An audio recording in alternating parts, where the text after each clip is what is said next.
Hello guys, एक बार फिर आपका स्वागत करता हूं प्रतिभा क्लासेस में। और आज हम दो छोटे छोटे से टॉपिक लेकर आए हैं। एक है वांट ऑफ गुणांक और दूसरा है राउट का नियम। इनको देखेंगे, छोटे टॉपिक हैं, जल्दी खत्म हो जाएंगे।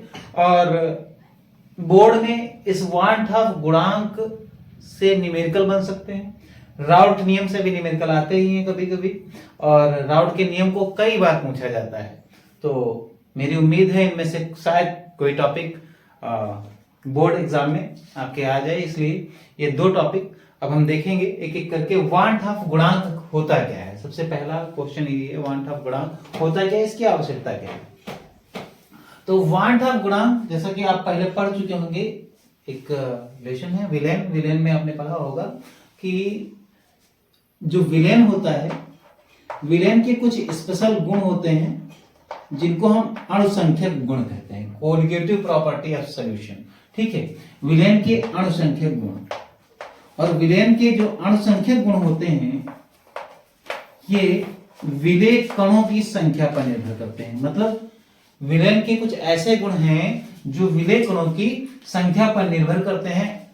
ऐसे गुणों को ही हम क्या कहते हैं, अणुसंख्यक गुण।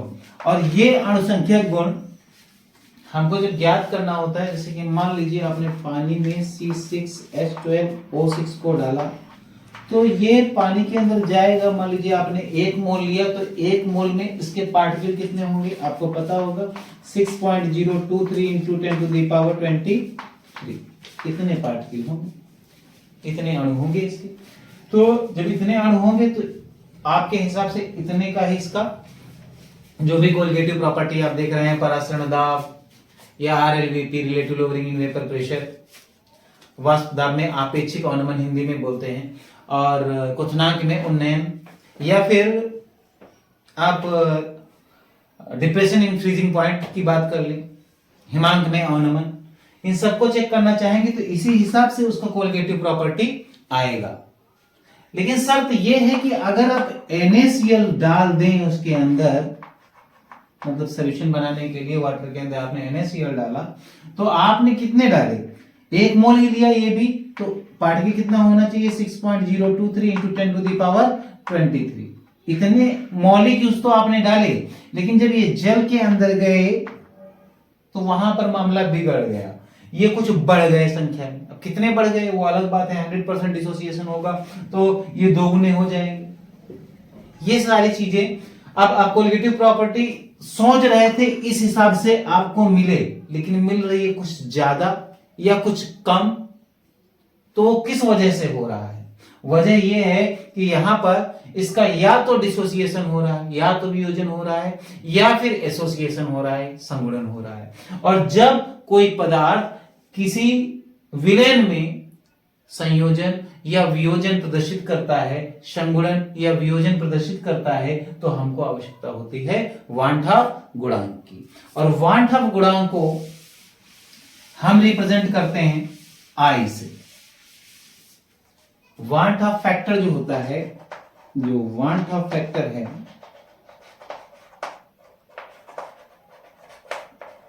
इसको I से लिखते हैं। और ये हर एक पदार्थ के लिए अलग अलग हो सकता है, सेम भी हो सकता है। जैसे जिनमें एसोसिएशन या डिसोसिएशन नहीं होता है उनका वांट ऑफ फैक्टर फिक्स है 1, उसका वांट ऑफ फैक्टर फिक्स होता है 1। जैसे आप कोलिगेटिव प्रॉपर्टी निकालने जाते हैं, मान लीजिए आप निकालने गए क्वथनांक में उन्नयन, उसको डेल्टा TB से रिप्रेजेंट करते हैं। ये जब आप फार्मूला लिखते हैं यहां पर, तो I into KB into small m, जहां पर KB क्या है, मोलल उन्नयन स्थिरांक, मोलर इलिवेशन कांस्टेंट, m क्या है, मोलैलिटी, मोलरता, और I क्या है, वांट ऑफ गुणांक। ये वांट ऑफ गुणांक का वैल्यू आप लाएंगे कहां से, तो आपको ये पता होना चाहिए कि कोई एसोसिएशन कर रहा है या डिसोसिएशन कर रहा है, या फिर जब एग्जाम के पॉइंट ऑफ व्यू से देखेंगे तो वो खुद ही बता देंगे कि इतना वियोजन हो रहा है या इतना संगुणन हो रहा है, वो प्रतिशत में दे देंगे। तो आपको उसकी चिंता करने की जरूरत नहीं है, वियोजन की मात्रा या एसोसिएशन की मात्रा, संगुणन की मात्रा आपको मिल जाएगी। फिर जरूरत है आपको I की। I कैसे निकालेंगे, वांट ऑफ गुणांक कैसे निकालेंगे, तो आप कुछ रिएक्शन के का साथ लेते हुए हम करने की कोशिश करेंगे। जैसे मान लीजिए हमने NaCl ही ले लिया, क्या ले लिया, NaCl, और इसको डिसोसिएट किया पानी के अंदर, तो क्या होगा, Na प्लस और Cl माइनस में ये टूट जाएगा, सबको पता है। तो यहां पर क्या हो रहा है, डिसोसिएशन, वियोजन हो रहा है। हम 100% वियोजन मानते हैं। मान लो बिफोर डिसोसिएशन की बात करें, वियोजन से पूर्व की बात करें, तो आपने इसका कितना लिया, कितना मोल लिया, 1 मोल लिया, ठीक। यहां पर कितना बना होगा, जब बिफोर डिसोसिएशन की बात कर रहे हैं तो यहां पर तो 0 रहा होगा, यहां भी 0 रहा होगा। आफ्टर डिसोसिएशन देखेंगे इसी को, आफ्टर डिसोसिएशन इसको चेक करने जाएंगे, तो ये रिएक्शन कह रही है कि जब इसका एक खत्म होता है, जब इसका एक खत्म होता है, NaCl पूरी तरह से अगर खत्म हो जाए तो एक Na प्लस बनेगा और एक Cl माइनस बनेगा। बहुत बढ़िया। तो एक जब खत्म हो जाएगा यहां से 1 माइनस 1, तो यहां कितना बनेगा, 1, और यहां भी कितना बनेगा, 1। अब I को निकालने का एक फार्मूला आपको बताता हूं, बहुत ही आसान। I is equal to, I क्या है, 1/2 गुणा, तो आपको लिखना क्या है कि total number of particle, total number of particle after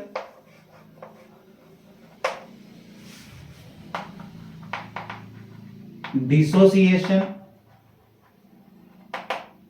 और एसोसिएशन।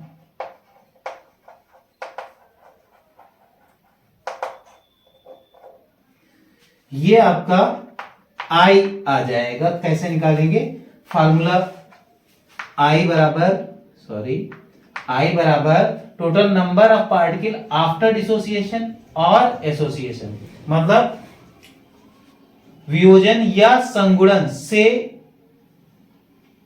के बाद टोटल नंबर ऑफ पार्टिकल, कुल कणों की संख्या कितनी होगी, divided by total number of particle, total number of particle before dissociation.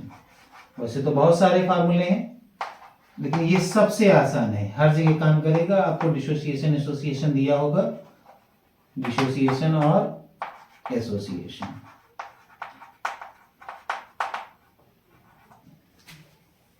तो यहां पर आप देखिए क्या कह रहा है कि total number of particle, sorry यहां पर आप लिखना भूल गया, total number of particle after dissociation और एसोसिएशन। तो यहां पर I निकालने जाएंगे, तो total number of particle after dissociation, ये आफ्टर डिसोसिएशन, टोटल मतलब इन सभी का सम कर दिया जाए, इन सभी को जोड़ दिया जाए, तो 1 माइनस 1 है, प्लस 1 प्लस 1 बाई, इसको जोड़े तो 1 प्लस 0 प्लस 0, तो ये माइनस का ये प्लस का विल बी कैंसिल, 1 1 2 हो जाएगा, डिवाइडेड बाय 1 तो कोई फर्क पड़ता नहीं है। तो I बराबर कितना आ गया, 2। I बराबर कितना आ गया, 2। जब हमने माना कि 100% डिसोसिएशन हो रहा है, तो NaCl के केस में I का वैल्यू कितना आया, 2। अलग अलग पदार्थ होंगे, अलग अलग आएगा। दूसरा पदार्थ लेकर देखते हैं, कोशिश करते हैं। जैसे मान लीजिए हमने ले लिया यहां पर CaCl2, हम 100% डिसोसिएशन इसका भी माने तो ये टूटेगा Ca+2 में और प्लस 2Cl माइनस में।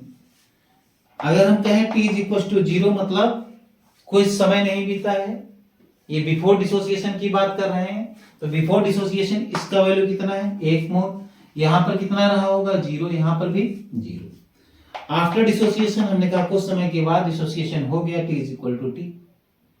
तब यहां से ये रिएक्शन कह रहा है जब CaCl2 का 1 समाप्त होता है तो Ca+2 1 बनता है और Cl माइनस कितना बनता है, 2। तो यहां से हम कह सकते हैं यहां से 1 से 1 चला गया और यहां पर 1 बन गया और यहां पर 2 बन गए। अब जब I निकालना होगा, इन सभी का सम कर दें तो 1 से 1 यहां कैंसिल हो जाएगा, इसको लिखने की जरूरत है नहीं। यहां 1 + 2 कितना हो जाएगा, 1 + 2 डिवाइडेड बाई 1 प्लस 0 लिखने से कोई फर्क पड़ेगा नहीं, तो ये आ जाएगा I बराबर 3। देखो यहां पर I का वैल्यू 3 आ गया। तो डिफरेंट डिफरेंट कंपाउंड्स के लिए डिफरेंट डिफरेंट वैल्यू आएगी किसकी, आई की। अब आगे देखेंगे, इसी में एक और एग्जांपल लेते हैं, फिर हम बात करेंगे कि आपको फार्मूला कैसे तैयार करना है। जैसे मान लीजिए मैंने ले लिया यहां पर Al2SO4 का होल थ्राइस, और मान लेते हैं थोड़ी देर के लिए इसका भी जो डिसोसिएशन होता है वो 100% होता है। तो 2Al plus 3 plus 3SO4 minus 2, T is equal to 0 time पर देखेंगे तो ये 1 मोल, ये कितना 0, ये कितना 0। T is equal to T time पर देखेंगे तो इसका कितना मोल 1 माइनस 1, क्योंकि एक से एक खत्म हो गया, रिएक्शन कह रही है इसका एक खत्म होगा तो इसका 2 बनेगा, तो यहाँ पर 2 और यहाँ पर 3। आई निकालने जाएंगे तो total number of particle after dissociation, तो 1 से 1 चला गया 0, 2 plus 3 2 plus 3 divided by 1 plus 0 plus 0, तो 1 कितना आ जाएगा 5।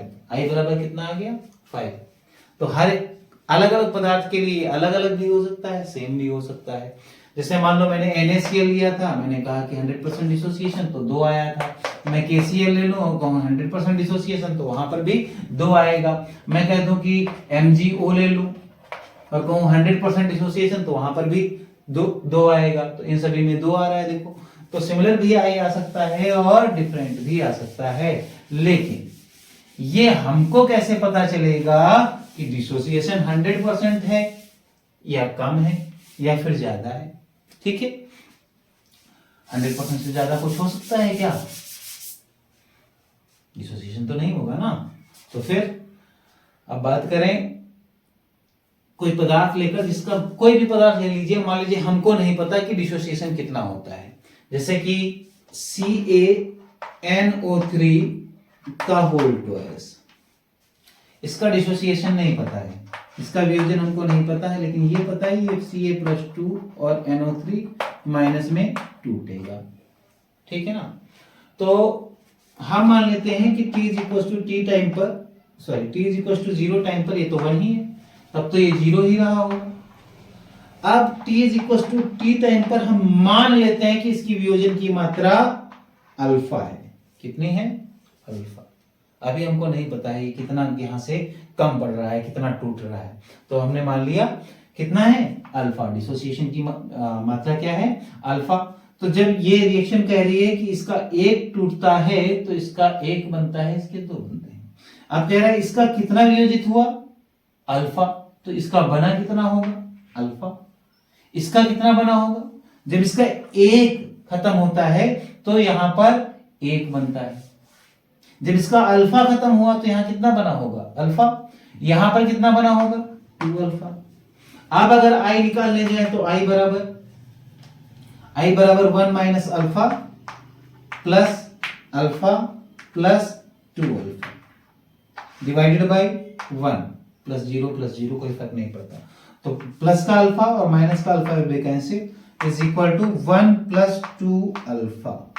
आप जरा ध्यान से देखो बेटा, अगर इसको मैं 100% डिसोसिएशन मानता तो यहां 1 आता, यहां 2 आता और यहां भी 1 होता, तो 1 से 1 कैंसिल, यहां का 1 यहां का 2 जोड़ देते कितना हो जाता 3। और अल्फा की मैक्सिमम वैल्यू कितनी होती है, बात तो आपको पता ही होगी कि वियोजन की मात्रा की अधिकतम वैल्यू होती है 1। अगर अधिकतम वैल्यू 1 होती है और 1 यहां रख दो, देखिए क्या 3 आ रहा है, 1 रखा, 2 1 के 2 प्लस 1 कितना आ जाएगा 3। मतलब ये फार्मूला आपका करेक्ट है। इसके लिए फार्मूला क्या निकल के आया, 1 प्लस 2 अल्फा। ठीक है, इसी तरह से आप किसी के लिए भी फार्मूला बना सकते हैं। एक और देखते हैं, बुक में जो फार्मूला दिया होता है बेटा वहां पर n दिया होगा, लेकिन n जब आपको पता ही हो जाएगा तो फिर आप फार्मूला स्वयं ही बना सकते हैं। जरूरत क्या है उस फार्मूले को लिखने की, तो वहां पर लिखा होगा 1 minus alpha plus n alpha I बराबर, ये फार्मूला लिखा होगा। तो इस फार्मूले की जरूरत क्या है, जब n आपको पता होगा तो ये फार्मूला ऑटोमेटिक आप निकाल लेंगे। खैर आगे बढ़ते हैं। जैसे मान लीजिए हमारे पास वही पुराना NaCl है और इसको आपने तोड़ दिया Na प्लस और Cl माइनस में। अब की बार हम ऐसे लेंगे कि वियोजन की मात्रा हमको नहीं पता है, ठीक है ना। तो इसको करेंगे, और जब 3-4 प्रैक्टिस करेंगे तो फिर आपको आसान हो जाएगा। जैसे यहाँ NaCl है, कितना लिया t इज टू 0 टाइम पर 1, यहाँ पर बना कितना होगा 0, कुछ नहीं भाई, जब टाइम ही नहीं हुआ। t इज टू t, वियोजन कितना हुआ 1 माइनस, मैंने कहा अल्फा वियोजित हो गया। तो ये रिएक्शन कह रही है जब इसका एक वियोजित होता है तो इसका एक बनता है, इसका भी एक बनता है, और जब इसका अल्फा वियोजित हुआ तो यहाँ पर कितना बना होगा, इसका भी अल्फा बना होगा और इसका भी अल्फा बना होगा। क्लियर है ना? तो अब आई निकालने जाओगे तो I is equal to 1 minus alpha plus alpha divided by 1 is equal to I is equal to कितना आ जाएगा, अल्फा अल्फा कैंसिल हो जाएगा, 1 प्लस अल्फा। इसके लिए फार्मूला क्या बन गया 1 प्लस अल्फा। अब जरा फोकस करो, अल्फा का वैल्यू मैक्सिमम कितना होता है 1, अगर 1 यहाँ रखते हैं तो 1 प्लस 1 2 आएगा, और पीछे जाकर आप देखेंगे इस वीडियो को पीछे ले जाकर आप चेक करेंगे तो आप पाएंगे कि वहां पर मैंने 100% डिसोसिएशन जब माना था तो 1 प्लस 1 कितना आया था 2 आया था। क्लियर है ना? तो आगे बढ़ते हैं, एक और लेते हैं, फिर इसको हम वियोजन का प्रक्रिया खत्म करते हैं और फिर संगुणन का प्रक्रिया लेते हैं। जरा देखो, हम यहां पर अगर बात करें Al2SO4 का होल फ्रैक्शन, इसको तोड़े तो 2Al plus 3 plus 3SO4 minus 2। यहां पर t इज इक्वल टू 0, कितना लिया है 1, ये कितना बना होगा 0 0, जब टाइम नहीं बीता तो बनेगा क्या। अब t is equal to T time पर मैंने माना कि वियोजित कितना हो रहा है अल्फा। ये रिएक्शन क्या कह रही है कि जब इसका एक वियोजित होता है तो इसके 2 बनते हैं और इसके 3 बनते हैं। तो यहां पर जब इसका अल्फा वियोजित होगा तो यहां पर कितना बनेगा 2 अल्फा, यहां पर कितना बनेगा 3 अल्फा, और आई निकालने जाएंगे तो total number of particle after dissociation, तो 1 minus alpha plus 2 alpha plus 3 alpha divided by, ये वाले जोड़ देंगे, आफ्टर डिसोसिएशन की बात कर रहा हूं, बिफोर डिसोसिएशन कितने हैं 1 प्लस 0, तो 1 बराबर कितना आ जाएगा, अल्फा से एक अल्फा चला जाएगा, कितना बचेगा 1 प्लस 4 अल्फा, 1 प्लस 4 अल्फा, यही आएगा। अब जरा फोकस करो, अभी पीछे इसका निकाल के देखे थे, अल्फा की मैक्सिमम वैल्यू 1 रखा, 4 1 4 प्लस 1 5 आ जाएगा, आई बराबर कितना आ गया 5। तो सिंपल सी बात है, कोई भी कंपाउंड हो फार्मूला आप ड्राइव कर लेंगे। नेक्स्ट एक और देख लेते हैं, इसमें नहीं अब संगुणन में देखेंगे। वियोजन का काम खत्म कर दिया है, अब संगुणन देख लो। संगुणन जनरली आपको कार्बोक्सिलिक एसिड के अंदर देखने को मिलेगा। जैसे मान लीजिए आपने CH3 COOH लिया 2 मॉलिक्यूल्स और इनको पानी में डाला, तो मजेदार बात यह है कि पानी में इसको डालोगे 2 डालोगे तो पता चलेगा वहां 1.5 बचा, मतलब कम हो गया, या 1 बचा। जैसे यहां पर हो जाएगा CH3 COOH का होल ट्वाइस। हुआ क्या है भाई, ये जो 2 मॉलिक्यूल्स थे जब पानी में गए तो सिचुएशन क्या आई, COOH, यहां पर दूसरा मॉलिक्यूल्स को मैं कुछ इसको मिटा देते हैं, फिर लिखते हैं।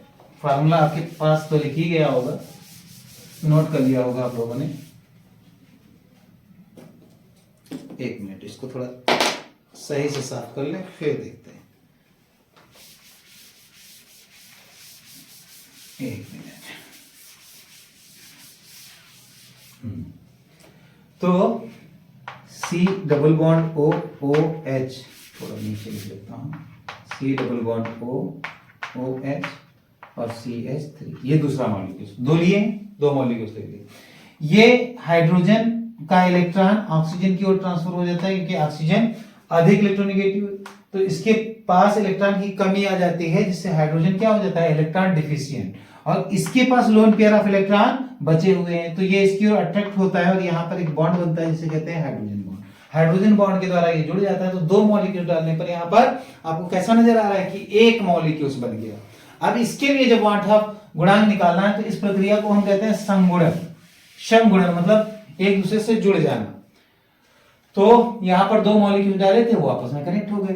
मान लीजिए t is equal to 0 time पर कितना है, ये 2 है, यहां पर कितना रहा होगा 0।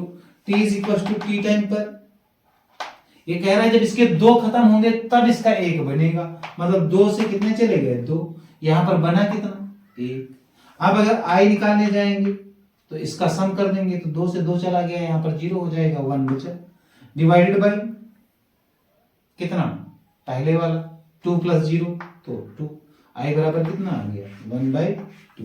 सिंपल सा तरीका ये कि आई को जब निकालना है तो ऐसे रिएक्शन करके तरीके से निकालने की कोशिश करें, कभी गलती नहीं होगी। ये तुम्हारा टाइमर होता है, कोई ट्राइमर भी हो सकता है, मान लो यहाँ 3 लिए और यहाँ पर 1 बना, तो वहां पर आई का वैल्यू 1/3 आ जाएगा। क्लियर है? और ये चीज आपको पता कैसे चलेगी कि यहाँ पर संगुलन कितना हो रहा है, तो ये क्वेश्चन में देगा संगुलन इतना हो रहा है, तो सिंपल सी बात है, उसके लिए फार्मूला आपको बनाना हो तो कैसे बनाएंगे, चलो आप देखते हैं।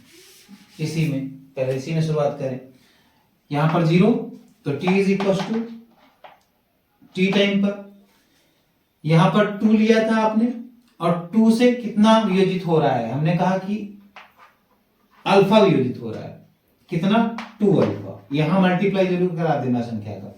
यहां पर बना कितना, यहां 2 अल्फा तो यहां बना अल्फा, आधा ही बन रहा है ना यहां के हिसाब से। तो यहां 2 से 1 बन रहा था, रिएक्शन के अकॉर्डिंग 2 से 1, तो 2 अल्फा जब वियोजित होगा तो कितना बनेगा, 1 अल्फा बनेगा।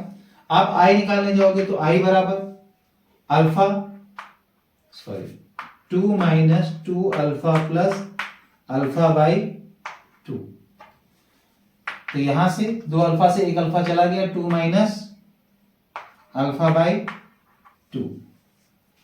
यहां पर अल्फा का वैल्यू अगर 1 रखें तो कितना आएगा, अगर तो अल्फा का वैल्यू 1 रख दें तो जरा सोच के देखो इसके लिए कितना आएगा, 1 रख दें तो 2 में से 1 चला गया, 1 ही बचेगा, 1/2 आ जाएगा, तो आई बराबर, मतलब हमारा फार्मूला करेक्ट है, 2 माइनस अल्फा बाई 2, इसके लिए हो गया। अब जैसा कंपाउंड होगा वैसा ही फार्मूला आपका बनता चला जाएगा। जैसे इसके अतिरिक्त देख लो, मान लो कोई कंपाउंड है आपका, वो खुद ही दे देगा कि डाइमर है कि ट्राइमर है। ये तुम्हारा क्या था, ये डाइमर था, आप कोई ट्राइमर दे दे वो खुद ही बोल देगा। जैसे मान लो मैं 3A ले रहा हूं यहां पर और ये A3 बन जाए, तो हुआ क्या, 3 लिए थे, 3 से बना कितना, A। अब आपको फिर से I निकालना है, तो ये तो 0 हो जाएगा, t is equal to 0 time पर देखेंगे तो ये कितना है, 3, यहां पर कितना है, 0 बनेगा 0 टाइम पर, तो t is equal to T time पर कुछ वियोजित हुआ, 3 खत्म हो गए, ये कह रहा है। तो हमने कहा आप 3 मत खत्म कीजिए, आप 3 अल्फा खत्म कर दीजिए, तो यहां बनेगा कितना, 3 से, ये रिएक्शन कह रही है 3 से 1, तो 3 अल्फा से 1 अल्फा। अब फार्मूला बनाने जाएंगे तो i is equal to 3 minus 3 alpha plus alpha divided by 3 is equal to, ये बच जाएगा आपका 3 चला गया तो 3 माइनस 2 अल्फा बाई 3। अब जरा यहां सोचो, 1 रखो, 1 रखोगे तो 2 1 जा 2 और 3 माइनस 2 कितना बचेगा, 1, 1/3। मैंने पहले ही बोला था ट्राइमर होगा तो 1/3 आ जाएगा। क्लियर है? तो यहां पर ये आपका वांट हाफ गुणांक समाप्त होता है। सवाल आ जाएंगे इस पर, देखिएगा, सॉल्व होते हैं तो ठीक है, वरना 1-2 क्वेश्चन मैं खुद कराऊंगा जो बोर्ड एग्जाम में प्रीवियस ईयर में पूछे गए हैं। नेक्स्ट क्या है, नेक्स्ट टॉपिक है राउट का नियम। राउट का नियम अगर हम सही से आपको एक बात बताएं तो राउट का नियम एक नहीं, राउट के नियम 2 है। राउट के नियम 2 है। कौन कौन सा, एक तो लिक्विड लिक्विड सॉल्यूशन के लिए होता है,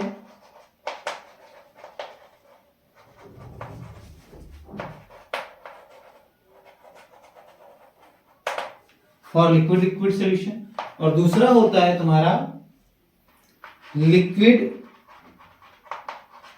सॉलिड सॉल्यूशन के लिए। सॉलिड इन लिक्विड होता है तो 2 होते हैं।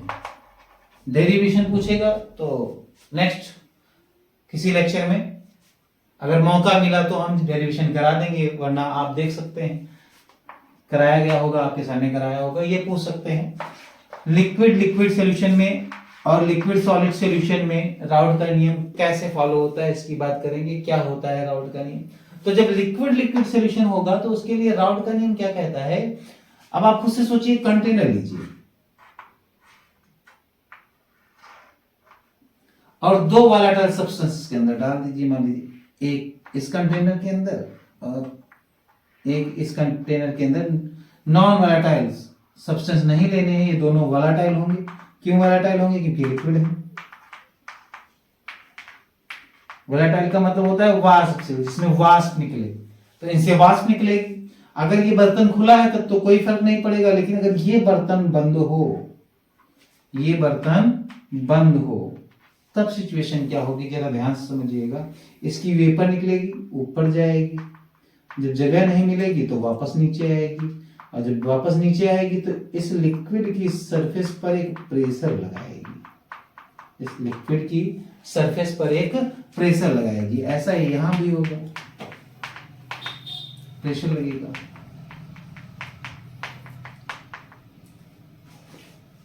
ये जो प्रेशर है, अब पहले भी लग रहा था, इसको आप PA0 बुक में देखा होगा या इसको PB0 देखा होगा। इसका मतलब है प्योर कंडीशन में। यहां पर मान लो कोई लिक्विड भरा हुआ है A, यहां पर कोई लिक्विड भरा है B, ये प्योर कंडीशन में, और उनका वेपर प्रेशर क्या है? PA0 और PB0। तो राउट का नियम यही कहता है, किसी द्रव द्रव विलयन में वाष्प तथा द्रव की साम्यावस्था की स्थिति में, किसी द्रव द्रव विलयन में वाष्प तथा द्रव की साम्यावस्था की स्थिति में किसी भी द्रव की वाष्प द्वारा विलयन की सतह पर लगाया गया दाब, जो प्रेशर है लगाया गया है, वो प्रेशर, अब मान लो इन दोनों को मिला दें तो एक सॉल्यूशन बनेगा। इसमें सरफेस पर, पहले तो यहां पर देखो पूरी सरफेस पर कौन था? A। यही मॉलिक्यूल्स तो ऊपर वेपराइज होने का काम कर रहे हैं। यहां पर कौन था? B। तो यहां पर B के मॉलिक्यूल्स वेपराइज होने की कोशिश कर रहे हैं या हो रहे हैं। यहां पर क्या है? A और B दोनों है, A और B दोनों है। तो अब यहां की तुलना में जरा ध्यान दो, तो यहां पर कंटेनर मान लो उतना ही बड़ा हो और दोनों को मिक्स कर दिया जाए तो सरफेस पर A और B दोनों आ जाएंगे, और जब दोनों आ जाएंगे तो क्या वेपर उसी हिसाब से बनेगी हर एक पदार्थ की, जिस हिसाब से पहले बन रही थी। जैसे यहाँ पर A की वेपर ज्यादा बन रही थी, यहाँ B की, मतलब यहाँ पर टोटल A की वेपर, यहाँ पर टोटल B की वेपर, यहाँ पर A और B दोनों की वेपर है। तो अब पहले से वेपर यहाँ पर कम हो गई होगी, सिंपल सी बात है। तो A द्वारा जो प्रेशर लगाया गया वो कहा गया PA, और B की वेपर द्वारा जो प्रेशर लगाया गया उसे कहा गया PB। तो लिक्विड लिक्विड सॉल्यूशन में वाष्प तथा द्रव की साम्यावस्था की स्थिति में किसी भी अवयव की वाष्प द्वारा विलयन की सतह पर लगाया गया वाष्प दाब उस विलयन में उपस्थित उस पदार्थ के मोल प्रभाज के अनुक्रमानुपाती होता है। यह है आपका राउट का रियल लॉ। PA जो pressure exerted by vapor of A is directly proportional to mole fraction of A। राउट का रियल लॉ तो यही है, ठीक है। ये तुम्हारा लिक्विड लिक्विड सॉल्यूशन के लिए हो गया। दूसरा नियम क्या कहता है? ये लिक्विड सॉलिड सॉल्यूशन के लिए है, और ये कहता है कि किसी भी विलयन में जो राउट का नियम है जब लगेगा सॉलिड और लिक्विड सॉल्यूशन के लिए, तो ये सीधे सीधे कहते हैं कि वाष्प दाब में जो आपेक्षिक अवनमन होता है, वाष्प दाब में आपेक्षिक अवनमन PB0 minus PB divided by PB0, relative lowering in vapour pressure, इसको बोलते हैं RLVP, relative lowering in vapour pressure. ये बराबर होगा किसके? मोल फ्रैक्शन ऑफ सॉल्यूट के। मतलब किसी भी विलयन का वाष्प दाब में आपेक्षिक अवनमन, ध्यान से समझना, किसी भी विलयन का वाष्प दाब में आपेक्षिक अवनमन उस विलयन में उपस्थित विलेय पदार्थ के मोल प्रभाज के बराबर होता है। इसे ही राउट का नियम कहते हैं। ये किसके लिए लगता है? लिक्विड और सॉलिड सॉल्यूशन के लिए। और खास बात ये है, आपको अभी बता देता हूं, जब इसको मैं ड्राइव कराऊंगा तो आपको दिखाऊंगा, ये कहीं और से नहीं, इसी फॉर्मूले से आएगा। जैसे A द्वारा एक्सर्ट किया गया प्रेशर उसके मोल फ्रैक्शन के डायरेक्टली प्रोपोर्शनल है, वैसे ही PB द्वारा जो एक्सर्ट किया गया वेपर प्रेशर है on the surface of solution, it is directly proportional of mole fraction of B।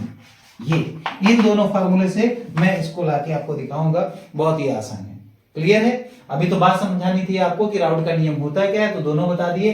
Liquid liquid solution में क्या होता है, किसी भी विलयन में वाष्प तथा द्रव की साम्यावस्था की अवस्था में या साम्यावस्था की स्थिति में किसी भी अवयव की वाष्प द्वारा विलयन की सतह पर लगाया गया वाष्प दाब उसके मोल प्रभाज के अनुक्रमानुपाती होता है। और दूसरा क्या कह रहा है कि किसी भी विलयन का वाष्प दाब में आपेक्षिक अवनमन उस विलयन में उपस्थित विलेय के मोल प्रभाज के बराबर होता है। ठीक है, आज के ये दोनों टॉपिक यहीं पर समाप्त होते हैं और अगली क्लास में फिर से मिलेंगे। पढ़ते रहिए, तैयारी करते रहिए। ओके।